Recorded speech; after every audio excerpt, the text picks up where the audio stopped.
ਸਾਲਿਓ police ਵਾਲਿਆਂ ਤੇ ਹੱਥ ਚੱਕਦੇ ਓਏ ਸਾਲਿਓ ਤੁਹਾਡੀ ਸੇਵਾ ਤਾਂ ਟਿਕਾ ਕੇ ਹੋਣੀ ਚਾਹੀਦੀ ਹੈ ਚੱਕ ਇਹਨੂੰ ਓਏ ਚੱਕ ਤਾਂ ਉਹਨੂੰ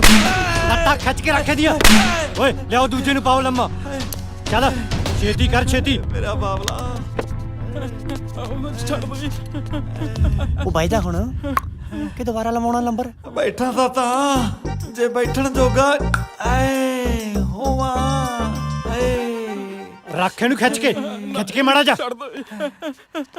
ਸਾਲਿਓ ਕੀ ਸਮਝ ਰੱਖਿਆ ਪੁਲਿਸ ਨੂੰ ਤੁਸੀਂ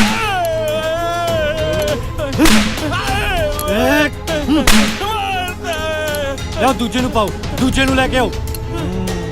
ਵੈਸੇ ਪੁਲਿਸ ਵਾਲਿਆਂ ਦਾ ਹਿਸਾਬ ਪੱਕਾ ਸਭ ਨੂੰ ਮੰਡਮਾ ਪ੍ਰਸਾਦ ਮਿਲਦਾ ਓਏ ਮਾਰ ਛਲਤੀ ਸਾਲਿਆਂ ਦੀ ਫਿਰ ਵੇਖ ਕਿਵੇਂ ਦੰਦ ਕੱਢਦੇ ਆ ਸਾਲੇ ਢੀਠ ਨਾ ਹੋਣ ਤਾਂ ਜਿੰਨਾ ਚਿਰ ਮੈਨੂੰ ਗਾਂਧੀ ਦਾ ਪਤਾ ਨਹੀਂ ਨਾ ਦੱਸਦੇ ਮੈਂ ਛੱਡਣਾ ਨਹੀਂ